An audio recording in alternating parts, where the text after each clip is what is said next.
उत्तर प्रदेश के सहारनपुर में एक आतंकवादी की गिरफ्तारी हुई है।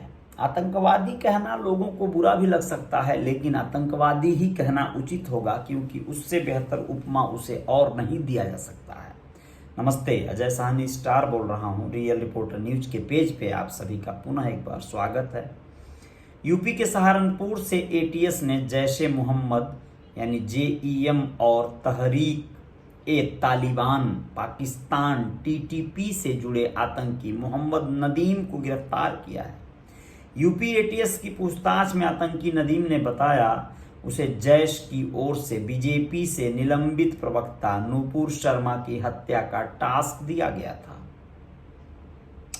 सोच कर देखिए कितना पेचीदा और संवेदनशील मामला हो गया है ये। एक महिला का भूलवश या किसी तरह से, जो भी हो, अपनी बदमाशी से कहिए, मनबढ़ई से कहिए, एक मिस्टेक करना अब उसकी ज़िंदगी के लिए कितना घातक और ख़तरनाक हो गया है। आप लोग सोचिए, क्या वो चैन से सो पाती होगी, घर से निकल पाती होगी, जो भी हो, लेकिन उसके पीछे एकदम अब मतलब उसकी यह लीला समाप्त करके ही सुकून मिलेगा इन महोदयों को, क्या कहा जाए।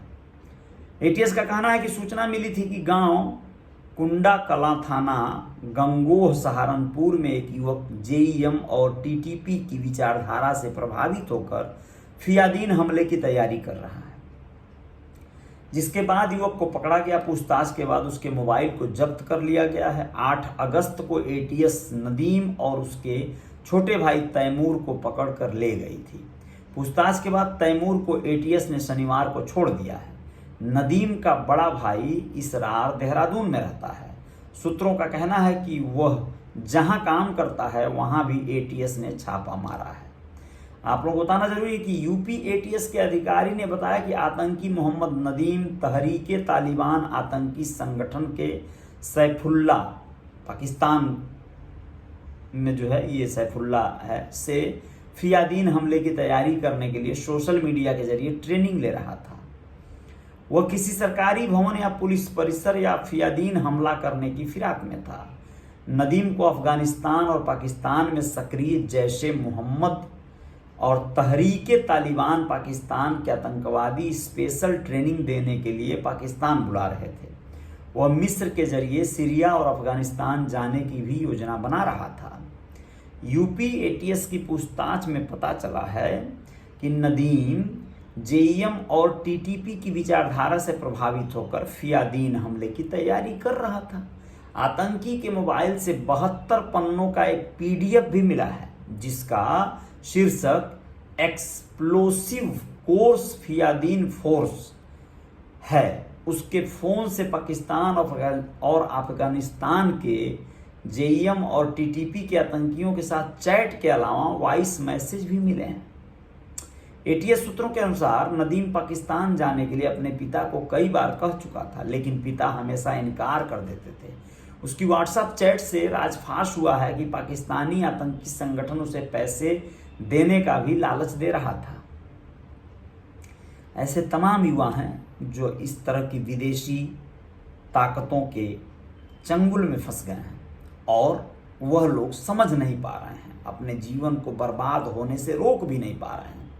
विदेशी ऐसे जो कुंठित मानसिकता के लोग हैं, जो लोग घातक हैं देश के लिए, देश की सौहार्द के लिए, वो लोग चाह रहे हैं कि इस तरह के लोग पैदा हों, इस तरह के लोग आएं जिनका वो लोग सदुपयोग कर सकें। आप लोगों को बताएं कि नदीम की गतिविधियों के बारे में बड़ा खुलासा किया है कुछ रिपोर्टर्स ने, जैसे दैनिक भास्कर अखबार के हवाले से ये खबर मैं आप लोगों को दे रहा हूँ कि नदीम के 2 रिश्तेदार पाकिस्तान में रहते हैं। इनमें उसके पिता नफीस की पत्नी की 2 बुआएं हैं। एटीएस के अनुसार नफीस इनसे कई बार इंटरनेट कॉल के जरिए बात करता था। उसे नहीं पता था कि उसका बेटा गलत राह पर चल रहा है। यदि पता होता तो वह उसे पहले ही घर से निकाल देता। नदीम के पिता नफीस ने कहा कि नदीम रात भर फोन पर बातें किया करता था और व्हाट्सएप के अलावा सोशल मीडिया पर लाइव रहता था। बार बार पूछने पर भी वह कुछ नहीं बताता था। कभी कभी वह अपने भाई तैमूर का फोन भी लेकर चलाता था। इस कारण वह भी एटीएस की रडार पर है। नदीम करीब 2 साल पहले देहरादून नौकरी करने के लिए गया था। जिस कंपनी में वह नौकरी करता था उस कंपनी में कुछ कश्मीरी युवक भी नौकरी करते थे, इसलिए कश्मीरी युवकों के साथ ही उसने कमरा किराए पर लिया था। नदीम के पिता नफीस का कहना है कि एटीएस की टीम उसके दूसरे बेटे तैमूर को भी अपने साथ ले गई थी। नदीम को तो एटीएस ने जेल भेज दिया, हालांकि दूसरे बेटे तैमूर को छोड़ दिया है। पिता का कहना है कि यदि एटीएस की जांच में तैमूर का भी कोई संपर्क आतंकियों से निकलता है तो वह दोनों बेटों से संबंध तोड़ लेंगे। सोचिए कितनी बड़ी कुर्बानी है ये एक पिता के लिए, जो अपने 2 जवान बेटों को बोलता है कि भाई हम उनसे रिश्ता खत्म कर लेंगे अगर वो लोग गलत हैं तो। बहुत बड़ी बात है, ऐसे पिताओं की ज़रूरत है इस देश को, जो लोग अपने गलत राह पर निकल चुके बच्चों को भी त्याग सकने की क्षमता रखते हैं।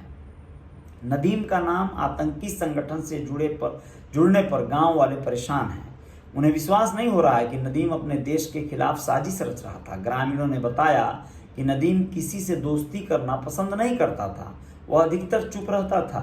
यदि कोई उससे बोलता था तो वह बातचीत नहीं करता था, लोगों के बीच से उठकर चला जाता था। सोचिए, यानी उसको एक दूसरी दुनिया मिल गई थी, इसलिए वो अपने गांव के लोगों को कोई जो है तवज्जो नहीं देता था।